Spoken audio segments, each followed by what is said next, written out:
This is not some one-way mirror looking out at the world we're in. We are the love, we are the love we give. Off and running. So welcome to February's Inner Sanctum with Bill McKenna, guest teacher Bill McKenna. And, you know, Regina, you sent me that link because Bill's on another episode of Gaia with Regina Meredith on her show. What's her show called? It's reginameredith.com. But the show on Gaia. We've had Bill on the show before and we did a healing with Bill. But I love the way Regina introduced you. She said something like, what did she call you? She called you a high priest from the temple of something in Egypt or something. And you were like going, oh. She said, oh, that's definitely who you are. And I just loved that. I thought it was great. I learned something new about myself every day. Well, you know, definitely anyone that's teaching forms of healing, definitely anyone that's teaching the level that you're teaching, because, you know, why I have you on, there's like millions of healers out there, which is wonderful, but there are different levels of healing. And when I saw you on Regina's show on Gaia, I don't know, how long ago was that? A year ago now? Yeah, it's probably, I think the last one came out about a year ago or so. I just loved the level at which you were talking at, which is not always a level that many people can really wrap their heads around. Because where we are in third dimensional reality is at a place where we're in a polarized environment, and so we have a problem and we need to fix it. We have a problem and we need to fix it. So we need to take action. We need to take steps to fix the problem. But when you move up through dimensions and you realize that you're actually you're the creator of everything that's happening, you're the creator of your bliss, and you're the creator of your hell, and you're the creator of your health, and you're the creator of your illness, and that you're doing that through what you're thinking and how you're feeling, then, you know, taking steps to fix something, you realize that as you focus on the problem and focus on the problem and focus on the problem, when you're trying to fix it, you keep perpetuating and recreating the problem, whether it's maybe being overweight or being sick or being sad or whatever it is that you're trying to overcome or fix. So when I saw you talking on Regina's show, you were talking about seeing it as done, seeing it as done, seeing it as done. And this is what we don't do when we have a problem. We keep thinking about the problem. How do I fix it? What can I do? Who can I talk to? Where can I go? And we just keep focusing on the problem instead of, and so it's so interesting when you talk to people who have a problem. Like, I remember a girlfriend of mine left her husband and she was all in the what's wrong. And I said, but what do you want? Oh, let me admit people. Gosh. And she was all in the middle of what's wrong, what went wrong with the marriage, what was wrong, what was wrong, what was wrong. And I kept asking her, what do you want? And she didn't understand the question. She said, oh, well, let me tell you what went wrong. And I said, but what do you want? And she goes, no, let me tell you what went wrong. Because she was so focused on on what went wrong that she didn't even tune in to the desires birthed out of what went wrong. Like, I want to be more at peace. I want this to be easier. I want to feel empowered. You know, all those desires birth out of us when something goes wrong, but we get so fixated on the problem. So we're going to talk dimensions today and levels of consciousness and healing with Bill. And do you want to just introduce yourself to everyone? Tell people a little bit about you? Oh, okay. All right. Hi. Thank you for having me on. My name is Bill McKenna, and I basically try to help people out to come to some new understandings, and not only that, but kind of educate them on different methods that they can kind of elevate their understanding. Some of those happen to deal with mind over matter. And I've also made some discoveries of what I would call matter over mind. So it goes both ways. We can affect our environment by mind over matter.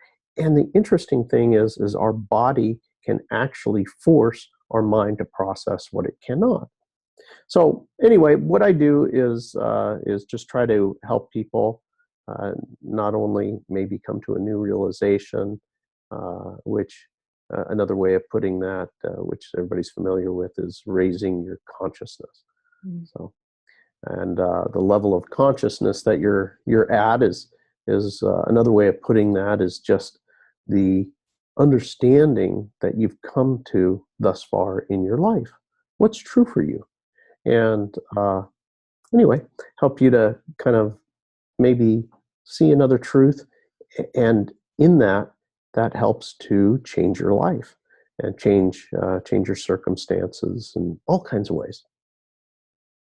So that's me in a nutshell. That's Bill in a nutshell. So for those people that didn't see Bill, I've had Bill on the show before. And last time we had Bill on the show, we did a healing at the end of the show with the group, but also we spoke about levels of consciousness. And what I loved about our conversation is that we had a really practical example of levels of consciousness. And it was something that we can all relate to. We all need to go to the grocery shop or the supermarket to get food, unless you're buying it online. But anyway, we all go out and interact amongst humanity. And Bill did this fantastic thing, like, this is what happens when you're in 3D level of consciousness. This is what happens when you're in 4D level of consciousness. But we didn't get to 5D. So I'd like to get there today, but shall we go over that, what we spoke about? We'll just go over what we spoke about, being out, interacting with people in different levels of consciousness in 3D. Do you want to go over that? I can do a screen share. Sure. If you like. You know what might make sense is to, I don't know if we can flash up the map of awareness. Yep. And I could kind of, it'll make more sense when you see it kind of broadly. I don't know if we can go a little bit, if we can see, I'll zoom in on that a little bit so everybody can see. Well, everyone can see it but Rebecca, unfortunately, so we'll need just to tell Rebecca what it says. Well, I'm going to talk, Rebecca, I'm going to talk you through this, even though you can't see it. I'll just talk you through it. So I'm going to start down at the bottom of this. And in the bottom portion of this is our third dimension. Now, the way to look at this, the third dimension here, is that it is just a level of feeling and understanding, and that happens to affect everything. So the very first thing about the third dimension is that you'll find it's the home of conditional love. In the third dimension, laws, rules, and regulations, yours and mine, is the bottom left-hand corner of that of this little chart here that I put together. Is there's competition, there's feelings of not being good enough, there's limitations. You're faced with a lot of limitations in the third dimension, and there's a lot of rigid beliefs. Now, the interesting thing here is that institutions thrive in the third dimension, and institutions of all kinds. If you looked at, let's say, governments, right? They thrive on laws, rules, regulations, separations, hierarchies. You're not good enough, right? All those things are perfect for a government institution. The military, a police, a judicial system, all those things very much fall perfectly into the third dimension. The other thing, interestingly enough, is most religions fall perfectly into the third dimension as well. Yeah. Because they're all based upon systems of not good enough yet. Fear. And that, yes, fear-based. Yeah. And you're going to be judged after you die, or there's karmic debts to be paid, not good enough yet. These sorts of things, and all combined with a lot of rules and regulations and a hierarchy, right? You have an intermediary in between you and the divine. So the next column over is our column, what I call the egos column. And this is where we have the expression of our ego. Expresses itself in three ways. Either you didn't get what you want, or you're indifferent. This was the example that we talked to Karen about, the trip to the grocery store. You can see how very quickly you jump in between the three levels of your ego in a grocery store. And we talked about, you walk in and you want. So the first thing about your ego is it wants something. So you're in the grocery store because you want something. And then in there, maybe you didn't find what you wanted, or it's too hot, or it's too cold, and you have thwarted wanting, meaning I'm not getting what I wanted, and now I've got a feeling about that. And then the indifference. So there's all kinds of other people in the grocery store, and you don't even notice them. You don't notice what they're wearing. And if you see somebody, for example, that was, very good looking, you might look over and you want them to smile, or you want them to, say hi, or when you're checking out, you want the checker to be, say thank you or look you in the eye. Those are wanting, and when they don't, you get a bad feeling. So that's the ego, and it fits perfectly in the third dimension, right? It's all about you're either wanting or not getting what you want, or indifference. The typical focus, right, is outside of oneself for love and help. You're constantly looking outside of you for love and help, and there's an absence of feeling love for yourself. Now, when I say feeling love for yourself, if you look up on the internet, you type in the only lesson method 1, the number 1, and it shows how to self-love. And this, by the way, just came to me when I was driving. You basically, self-love is, think of someone that you love non-romantically. It could even be a pet, and let yourself feel that feeling of love for that person, pet, niece, nephew, grandma. And then that feeling, you give that feeling to you. So I find it's not what people think it is. And heck, and I work with people and they're in their 80s, and I give them their very first time, to kind of walk them through the process and actually feel it. Very few people actually feel this. The young generation, the millennials, it's really interesting. They have it more than anybody. Yeah. And I don't know what it is with them, but beyond them, when you get beyond the millennials, like maybe 3% of the population in all the people I work with have it. So anyway, little something, it'll change your life by doing that process. It's free. It's on YouTube. In the third dimension, there's also linear time. The next column over is linear time. Now, linear time, in the third dimension, you're focused on the past or on the future. And that is where your particular focus is. What happens in the present moment is pretty much reactionary. It's out of tradition, habit, or just a reaction. So you find that you're in the third dimension, right? All of this information will start to gel together, and you kind of see how it all works together.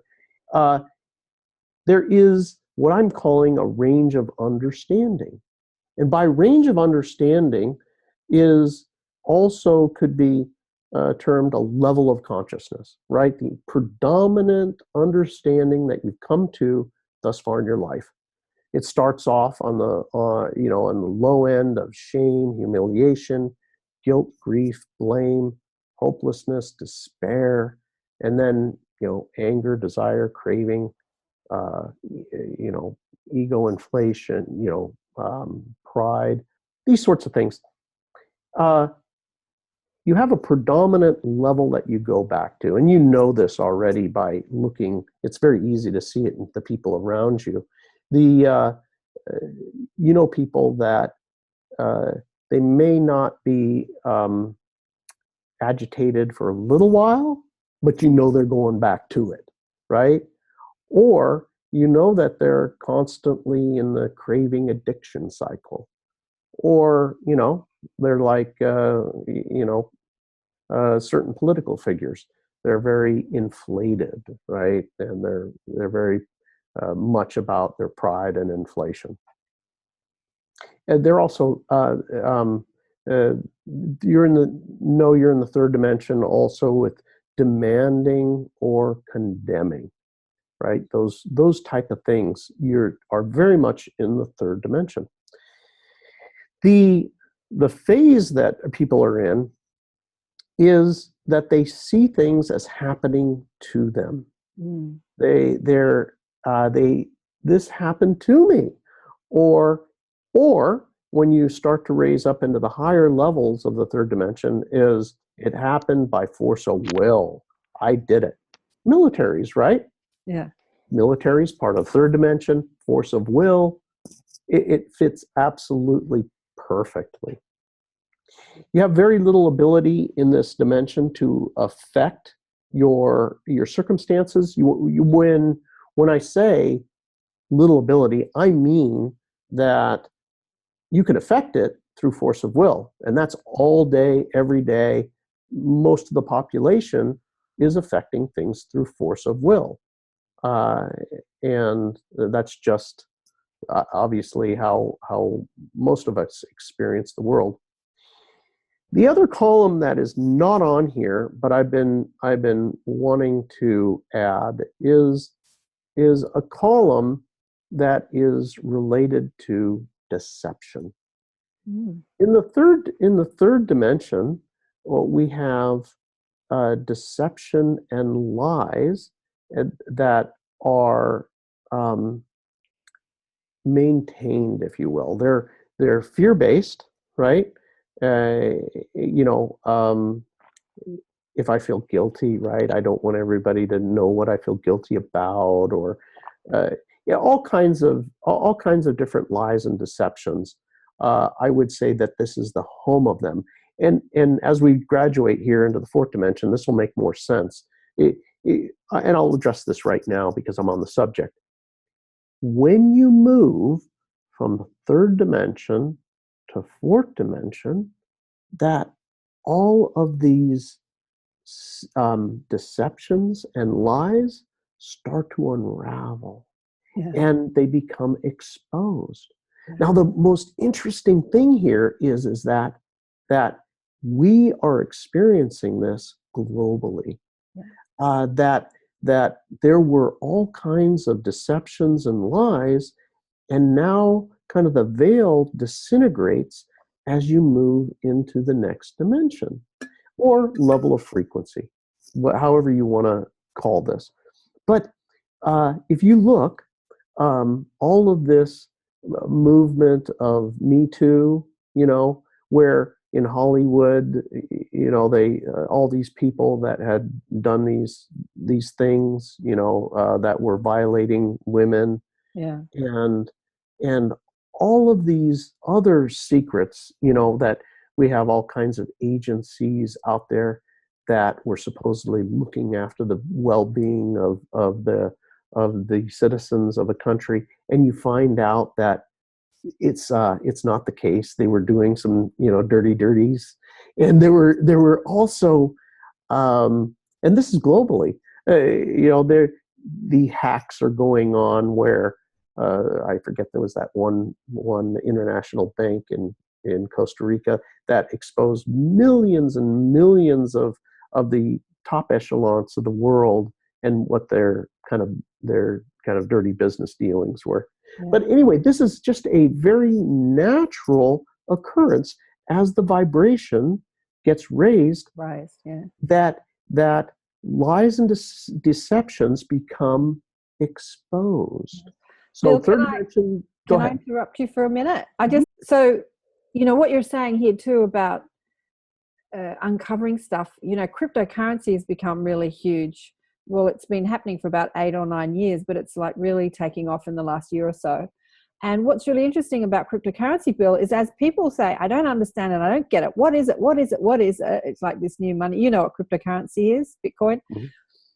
They're really looking into what it is And we have taken our money system so for granted because we just were born into it. This is just how it is. But as people have looked into cryptocurrency and tried to understand it, they've had to actually go and look at fiat currency and understand what that is as well. And so what's happening is a lot of like corruption within the banking corporation and governments, and how it's all being exposed. Like it's Yes. all being exposed. So it's really interesting. So we're well and truly kind of entrenched in this third, fourth dimension, like on a mass scale, I think, at the moment. Yeah, and it is a mass. It is a mass scale. It's not just affecting one thing. Yeah. It in the fourth dimension here, this truth starts to come to light. Yeah. The veil comes down, and all kinds of things are happening globally that are just a reflection of that. Part of those is the deterioration of institutions, right? Their secrets are exposed. These churches and with pedophiles, the things, all the things that we thought, oh my gosh, we can trust them. They're wearing a badge. They're wearing a little outfit and a big hat. We can trust them, right? They got these wonderful robes on, whether it be in a court or in a military, wherever. It's all the secrets and are all coming out, and that is degenerating the institution. But it's quite natural for this to occur. It's just a phase we're going through. Yeah. So on to fourth dimension. This over in the far left of your screen, it starts off with unconditional love. So that's the underpinning of this. And by the way, I want to emphasize one point, and that is, this is a spectrum. It is like a rainbow. There's not one line of delineation. Yeah. Meaning you're only third, you're only fourth. We jump in between, In and right? out, all the time. And the fourth dimension is like training wheels. It's a place that we get to kind of play. Yeah. We get to release the baggage of the third dimension. All of us are doing this, myself included. We jump, we go down, and then we go back up. I would like to, after I get through with this, is to give you a few tips on how to dump the baggage of the third dimension. Kind of different things I've learned, because the thing that draws us back into the third dimension is the things that we have yet to process, right? I'm doing really good. I'm feeling good. I'm loving, accepting people, and then in comes Uncle Jed. And Uncle Jed done did something to me when I was 9 years old, and you're like, go take Uncle Jed down behind the woodshed. We're gonna do something. So anyway, how do we deal with these things in a different way than taking them behind the woodshed? So fourth dimension, unconditional love. This would be the underpinning, right, of the fourth dimension. And this again is a spectrum, right? Where we at the high end of the fourth dimension, you'll start to find this. We do start to see options and choices in the third dimension. We can access our intuition at will. We're happy. We're certain. We're grateful. We're gracious. We observe without judging. So I see it, but it's neither good nor bad, and that sort of thing. We release absolutes. So this is always right or always wrong. We release the absolute, and synchronicities are common.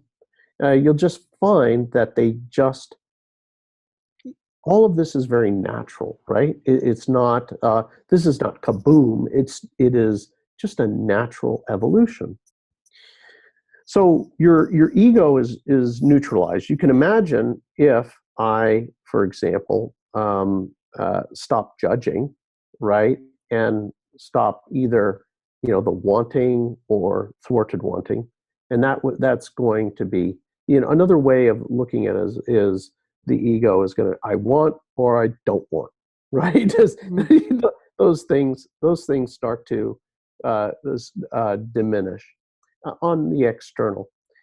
Our view is we're letting go. This is part of that fourth dimension I talk about. This is the place that we start to get rid of judgments and assumptions, right? I assumed in the third dimension that this person is bad and they had bad intentions. And what I always tell people is the most interesting thing happens in a near-death experience. If you go far enough and you do a life review, what people experience, and this is thousands of people have come back and said, it's not what I thought. Yeah. The people that were, I thought were so bad, they had reasons for feeling that way, and they didn't mean it against me. They just had a different perspective. They were focused on something else. It wasn't what I thought. Yeah. So this is the dimension where we get to start to let go. There's some really significant benefits to letting go. And actually, maybe this is a good time to jump. Can you jump into that? Can you switch screens to the David Hawkins levels of consciousness? Sure. Okay. So here on this is Dr. David Hawkins. God bless him. This is his work here. He's did terrific work. He's passed away now. But the area in yellow, I'm going to call that things from the third dimension. Now in every single level of these are called levels of consciousness that he put together here. And you can find this just, I got this Google on the internet. You just Google levels of consciousness and then hit the image screen and you'll see this. It's all over the place. So you can see in every single, if I start at the bottom left with shame, guilt, apathy, grief, fear, on up, the way he has this set up is that for every level, he gave it kind of a logarithmic numeric valuation, let's say. So that means every step up is kind of orders of magnitude more powerful than the level below. So every level has its own benefit. If I was to look at this and look at it in terms of perception, in my life, when I was angry, if I looked at the anger level here at 150, your emotion is hate. The process you're in is aggression. I was certainly aggressive. And also your life view was antagonistic, meaning that there's antagonists everywhere. It's what you see. And if I looked at it, if you could look at it as a filter, it's a filter that you see the world through. Mm. I could see antagonists everywhere. If I walked into a room, there would be one or two, and I'd be like, look out for that one right there. And I know that one is no good, right? And everybody knows somebody like this, right? They can point out the problem like that, right? Because that is their level of understanding. And anybody who doesn't believe the person, right, the way it feels is when whatever level you're at, people who agree with you and they're at that level, you see them as they see the truth. And if they're outside that level, you either look down on them they're in shame, for example, and you're going, you're crazy to be in shame. That's, there's nothing that's stupid. And the people that are above you, you feel like that, for example, at a level 350, there is forgiveness and acceptance. You feel like, oh man, you're the one who's going to get screwed. You're an idiot. You're an idiot. You don't know anything. You're just, you're the one who's what we call a punk. You're going to get punked, right? Right. So, but every single level is the incredible thing here is that every level has these incredible benefits to it, but you don't know them until you get there. And I'm gonna tell a little story here because it illustrates a point. And my reason for this is to encourage your stepping up through new levels of understanding. Yeah. For example, when you're in anger, let's say, you basically, utilize that to control people around you. And that's your benefit, right? If I get angry enough, people are going to start moving, right? That's the way it's utilized. We all know somebody who utilizes it. That's their go-to tool, and that's their level of understanding. Now they'll jump around a bit. These are not fixed, right? You have a predominant one, but you'll jump around in a certain area. My point is that when I got to and this, I talk about in my book is forgiveness. Is when I decided to forgive.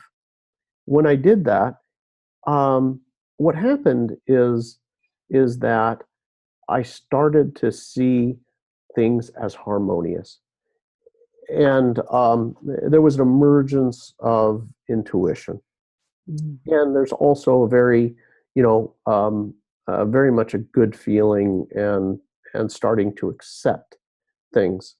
Now, the next step up for me was this area of 400. And I'm just illustrating this. I won't go into the rest of it, but I'm just illustrating this because I think many people get stuck here. Dr. David Hawkins talks about in the level of 400, Einstein, Galileo, all these geniuses, all were, in between 400 and 500. And what they had in common was that they had let go of their perspective. They had let go of being right. They had let go of this is the one way that's right and the one way to look at it. And although I had forgiven, I had yet to let go of my perspective, right? Of that right and wrong. And another word for it is judgments, right? Making judgments of people. So when I did let go of that, I finally figured it out to let go of that. I still remember I can't remember how many summers ago it was, but my phone was filled up with, I'm driving down the road, I got inventions like crazy. I cannot tell you how many inventions I came up with. I was coming up with like 3 inventions a day. I'd never invented anything in my life. And all of a sudden I've got like, oh God, you could do it this way. You could do it that way. They could do that, all these incredible inventions. Yeah. And anyway, it's a natural occurrence. Every one of these levels has these kind of almost natural occurrences. And if you looked at it as my brain, right? As I isolate my brain down and I say, this is the only way, and I'm holding judgments, right? You could look at it even, from a, biblical perspective or whatever, that that, at what you hold against others, you hold against yourself, Yep. these sorts of teachings. Yep. Well, these people, they were onto something in that when you let go, all of a sudden you're utilizing, all of a sudden there's the ability of more of your brain opens up, quite literally. Not like, no, literally you get more use out of your brain. This, I call it access all areas, Bill. yeah, there we go. So we got, but I'm using that as one example. The levels continue to rise up, and as they rise up, we rise up in the dimensions, and there's all these little great gifts that we get for doing it. And anyway, so I want to expose some of those gifts. This is just one exposing of one gift. In India, they call it siddhas, and siddhas are kind of and they talk about this. It's the natural gifts that unfold, and those natural gifts that unfold can be anywhere from, bilocation to levitation to you name it. That everybody thinks that's BS, and I thought it was BS too until I started actually not seeing and experiencing and meeting people that actually, they took off, they levitated, that sort of thing, or they bilocated. And I wouldn't have believed it until I actually saw it. So anyway, it's all true. That's not really the reason to elevate your level of understanding. There's things that are much, much greater than those. And those things can be, they're very much warned against in that they can be kind of a distraction, if you will, and you get caught up in those things. Anyway, there are a multitude of wonderful things for you to experience as you change your mind. As you change your mind. I just want to jump in here. That was quite beautifully illustrated in that movie Phenomena with Staying Alive. What is his name? John Travolta. He's a simple guy working in a mechanic, and then he sees this flash of light, and these amazing things start happen, and has anyone seen that movie? Gloria says yes. Have you seen that, Brad? Yeah. Just unmute yourself if you want to jump in. Have you seen that, Bill, that movie with John Travolta? And it was so many years ago. Thank you for that. Yeah, I didn't really put that together until you just said it. And yes, it is in fact true. Yeah, it's beautifully so. And what's really interesting is as you move up the levels, you actually can look back and you get to see yourself. But when you're in it, you can't see it. Like I have someone who's been in anger, and she's shifted, exponentially shifted. But in that anger, hate, aggression, antagonistic, your description was just, so this is a family member, your description's so beautiful because I've just been experiencing it and everyone's against her, but she shifted up to, I think, where is she? I think she's kind of at love at the moment. She's had an exponential shift. And she can look back and see where she was, but when she was in it, she couldn't see it.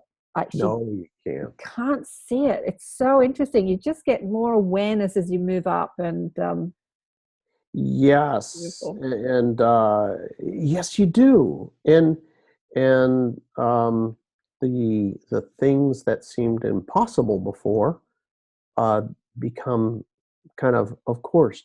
And I my kind of easy way to go is I tell people, if you be selfish, and what I mean by that is that you will change your mind when you know it's good for you to do it. That's right. And I just didn't know that forgiveness was good for me. Right? I was like, screw you. That's not good for me. No, and the same thing goes with love, right? It is like, once you experience complete love and acceptance for others, and then you get these benefits, you're like, oh gosh, why would I do anything any other way. That's stupid. I'm hurting me. So anyway, every level is, I would just encourage you to consider giving it a try. Just give it a try, changing your mind. And some of those books by Dr. David Hawkins are wonderful, to kind of slide you through that process nice and easy. Yeah, this was a kind of an interesting other way to look at it, right? Is in the third dimension, things are happening, to me, and then you kind of raise up, things are being done by me. That's still third dimension, and then things are happening through me, and then things happen as me. That's as me is the fifth dimension. So let's go back to yeah, there we go. This one. I call this the MOLE, Map of Awareness Levels. Okay. So in the fourth dimension here, we're about halfway through this here. You're looking in the fourth dimension as far as your awareness. You start to look within for your validation and your self-love. You'll start to feel that feeling of love for you. It's a feeling, not a thought, a feeling. And time is in the fourth dimension becomes malleable. Did I talk about this in the last interview? Not in depth, no. Okay, so I wouldn't have believed it until I experienced it. And I've taught this to a lot of people, and they actually are able to use it. It's extraordinarily simple. And that is that in the fourth dimension, that time becomes malleable. Now, everyone has heard when people die, right? They talk about, gosh, I was gone for, 2 minutes, and it seemed like I was in an eternity. Yeah. And everything was happening now. Well, or time really speeding up. So we know that time is malleable. There's even, where they've taken jets and gone around the world counterclockwise and that sort of thing, and found that time actually is not the same as if you're static. So we know that time is in fact malleable, and we also know when we shift dimension that time is malleable. But how do I do it? It's great that it is, but how do I access that? And this little tool I'm going to teach you is incredibly, if you don't get anything else out of this, this is a practical tool for you. It is, I think I talked about this in my interview on Gaia for anybody that hasn't, I went into depth on this one on Gaia. But if you feel gratitude, if you keep yourself in a state of gratitude for all things, and then set the time that you're going to be there. You say, I'm going to be there at 10 o'clock, and there's only one thing I think of, which is everything I'm grateful for. You're grateful for the road you're driving on, for all the other drivers. You're grateful that your heart is doing these wonderful things for you, and your skin is, keeping you together. Everything you can think of is to be grateful for. And you don't think of the time, you merely say, I'm going to be there at 10 o'clock. And in doing this, what happens is you shift dimensions. And I'm going to illustrate this by a couple things. Here is, when you are late for an appointment, everybody drops down into the third dimension because you get tense. You are in fear of what was going to happen if, right? Fear is in the third dimension, right? It's the opposite of unconditional love. It's fear, right? There's limitations. Oh my gosh, this is going to happen to me if I'm late. And you can feel your body tense up. You're also focused on the clock. Now, the clock is a rule of the third dimension, right? There's 30 seconds, 60 seconds in a minute, and yada, yada, yada. Now, all of a sudden, if you let go of the clock, I'm not thinking about the clock. I'm not going to look at the clock. I just say, I'm going to be there at 10, and you're in the state of gratitude. Time will bend for you. This sounds outrageous. I know it sounds outrageous. No. But, to me, before I experienced it, it was. And this was on a lark. It was an experiment that I knew about dimensions. I knew about, that time supposedly is malleable in the fourth dimension. And so I thought I was late. And I thought, oh, if I just get into a state of gratitude, and then I'll set the time. And it worked. It worked incredibly well. There's no mathematical way I should have been there. I know. Can I tell a little story? Can I tell a little story? I did this when I was a naturopathic student, when I was in my early 30s, or late 20s actually. They said at the school, if you're late, we're not letting you in. There was a really strict teacher. And I used to have to go through peak hour traffic from Bronte to the North Shore, across the bridge, through the city. It was a long time ago, so the roads were... Anyway, so I was kind of stressing out about it for a while. And then I started to play with time, because I was learning all this stuff. I was reading about all this stuff, and I thought, I'm just going to play with time. It's an illusion. So I'd get in the car. I'd have 20 minutes to get a ride that would take half an hour to 40 minutes in peak hour traffic. And I would cover the clock, and I'd turn the radio up full blast. And I would sing all the way there. Like, I would just play and sing. And I got there like 10 minutes before. I got there in impossible times. I went through peak hour traffic, and I got there in like 10 or 15. It was like impossible.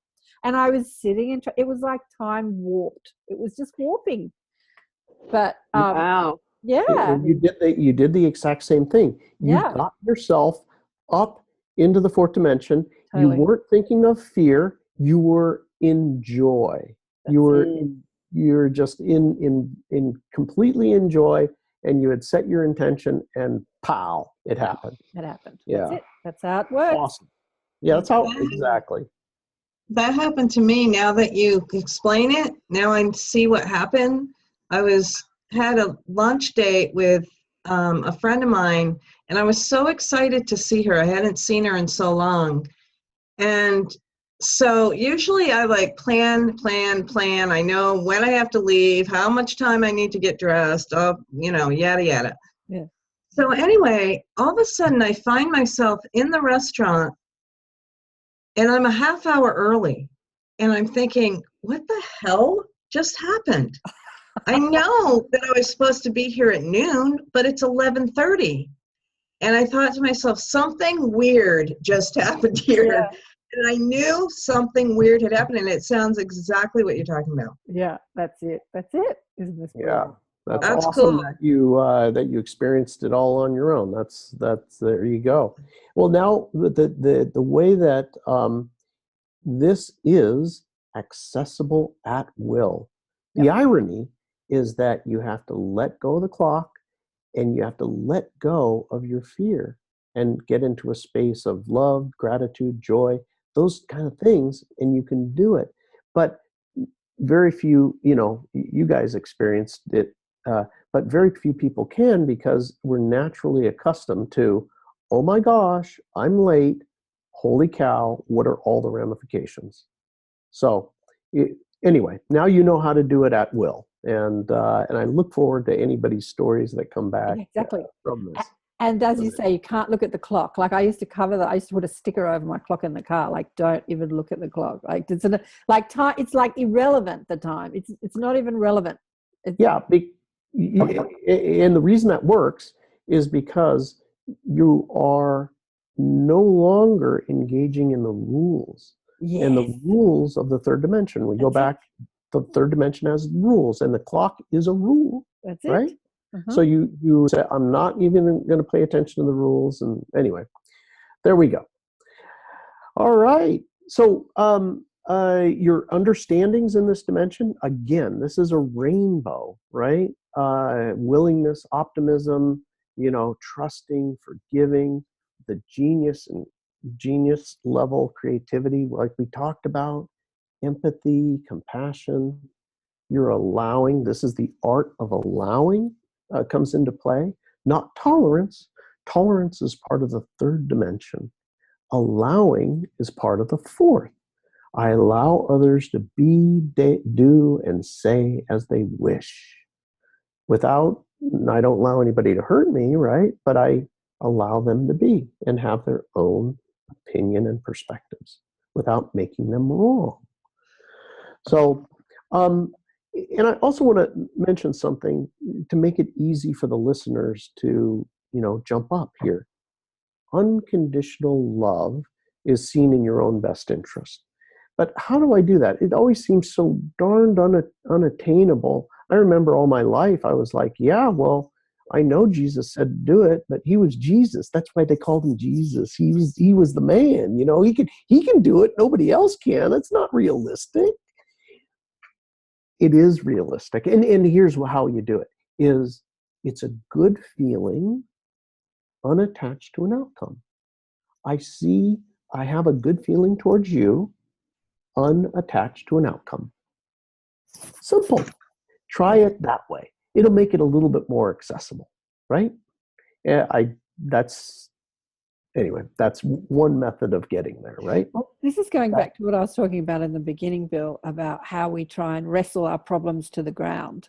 Like that's the attachment to the problem. Mm-hmm. It's like a problem happens. The doctor says you're going to die of cancer. And you usually don't say, oh yeah, that's cool, I'm going to go out and enjoy myself. You usually go, how can I fix this? Chemo, let's wrestle this to the ground. Anyway, that's third dimension. Yeah. Only people knew. Anyway, this is why we're doing these webinars. Keep going. Beautiful. I'm loving this. Fifth dimension. Now, so in the fourth dimension, we're, getting our training wheels, right? Right. We're taking the training wheels off, and it's a transition state. So the fifth dimension, when we jump there, and it just happens, you can't really try, it just happens. You'll know you're there when things start to happen instantly. Yeah. And these things happen faster and faster through the fourth, and then they're instantaneous in the fifth. So secrets, right? There were deception and lies that very much are part of the third dimension. They become unraveled in the fourth dimension, and in the fifth dimension, all is known. There is nothing that is not known. No secrets. And there are no secrets. So in this dimension, now keep in mind here, it goes in all ways, right? That means my secrets. That means your secrets too. So this is just another layer of the letting go, kind of shedding my secrets, and also, not being judgmental about yours and allowing and these sorts of things. You're in the fifth dimension, peace. The rational mind has a minimal role. You find cooperation and not competition. You have contentment, and you have instant karma. So I think I talked a little bit about this. I'm not sure how far I went into it in the last interview, but the aspect of being in the fifth dimension, it's there's a big reason why I spent so much time in the fourth and talking about it. And that is that the question I like to ask is, would you like to be standing next to yourself in the fifth dimension? And what I mean by that is everything is happening instantaneously. So whatever I do is done to me. All is one. Exactly. So is that, the thoughts that go through my brain, right? As we talked about, right? A few of you, we talked about the fourth dimension, and that, there's days when you fall off a cliff and you're right back down in the third, and things are, it's no fun. These are opportunities to shed. and to shed those things because you don't want those things following you into the fifth dimension. You can imagine if I start thinking antagonists, and I'm in the fifth, boy, yeah, right here, right now, that sort of thing. I give an example. I don't know, maybe I can't remember if I talked about this, but I was driving my car and I remember getting really upset at a friend. I was trying to help him resolve a problem, and I knew he was not seeing my intention, and I was very frustrated. And like that, the power steering. I'm on the freeway, and I'm like, "Oh my God, I can't steer the car anymore!" Yeah. The power steering's going out. Anyway, I'm like, and I knew I wasn't feeling good. As you elevate your dimension, you affect matter. As soon as I was able to get through to the guy and to resolve it, this power steering came back. I know. So I was like, I was so mad at myself. I was like, that's going to be thousands of dollars. That's why are you doing? You've got to control yourself better. I know. So it's amazing, but raising your vibration. This happened with a friend of mine who was putting an online shop, online conscious shop and bookshop, and then he put it all on eBay, his shop, and he was on the phone because it all had just disappeared, and he'd spent weeks and weeks figuring out, and he was on the phone crying and screaming and going, "Oh my God!" And so I talked him, out of his vibration into, okay, let's look at it from, what did you learn? It's going to be quicker next time. What can you appreciate from this? Like just raising his vibe, bringing him back out of anger and frustration, back into joy and peace and acceptance. And he rang me in the afternoon and he said, "I don't know what happened, Karen, but it's all miraculously back up. Like it's all just back." And he said, "I rang eBay and they said they don't know what happened." Just amazing. What happens when you raise your vibe? Yeah.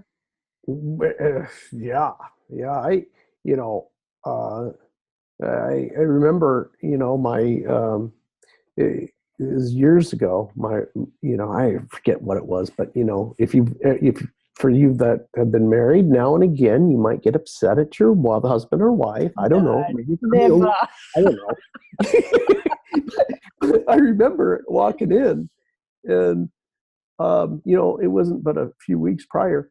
I had bought this big TV. It's like the big TV on a flat panel thing. And I remember, I don't know, I was just upset about something. And I walked in the house and I was like, pop. I walked in the living room, pop. I was like, damn it. What happened? Oh, but the TV, it popped. The TV basically, there was a pop, and the TV kind of, I don't know if you want to call it, just fried. Right. So, there was $800, and I was like, oh, damn it. You really gotta control yourself. I know. You know what? Spirit doesn't care about how much money things cost. It really doesn't. So this is the training wheels, right? Back down to the fourth dimension. Yeah. Get that, process your stuff, right, in the fourth, because as you move, you're going to cause yourself a lot of problems. So I would say not too big of a rush to get to the fifth. You'll get there when you're good and ready, and don't be hard on yourself. There's an opportunity here to change your mind. Anyway, the fifth dimension, you'll experience, bliss, joy, and that pure consciousness. You can instantaneously create without any resistance. But, like we say, when you're instantaneously creating without any resistance, that could be a TV popping on you, which, believe me, you don't want that. Yeah. Oh God. Okay. Don't drive angry. Don't drive angry. Groundhog Day. Yeah. You gotta. So So I promised at the start of this that maybe I could throw out some kind of things for you to help you to process the things that keep dropping you down into the third. Is that reasonable? Would you guys like some tools? Okay. All right. So the first.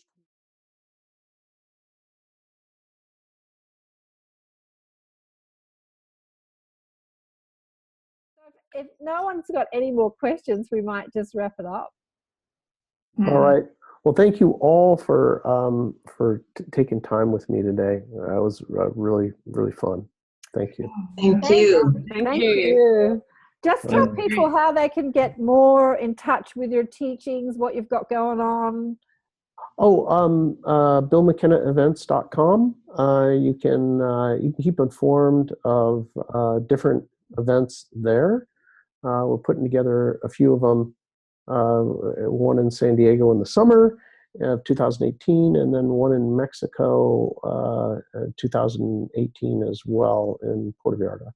So we'll be planning a couple different events, get-togethers where we'll have a couple-day seminar, which it'll be fun, and we'll discuss these type of things And do lots of techniques, like you were saying, like to do. Yeah. Kind of secrets, as I call them, secrets of the masters. I gotta say, I love your rainbow thing. That really clicked in my head, because I used to see these things as, aha, I got here, now I'm here. Aha, now my next level's here. But it's more like a flow of back and forth. And so, yeah, that really helped me a lot, because I was frustrated. Good.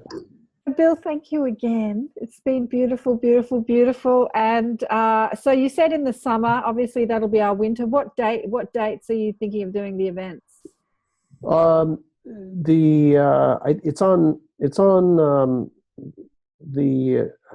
your website. I think it's on the website. Yeah, those dates. We don't have enough people to book the hotel or book the event yet. So when we get enough people that are interested, then we'll book it up. And so your summer is what, around May? Is that your summer? June or so, July, June and July, that time frame. So in the San Diego area. So I don't know if anyone knows of anyone in the San Diego area. There'll be a few other people watching this. Well, I'll put this part on the internet, and would be interested in going to the events in June, July in San Diego. Go to Bill's website and keep posted. Thanks again. Thanks everyone for joining. Thank you. Thank you so much. Have a beautiful.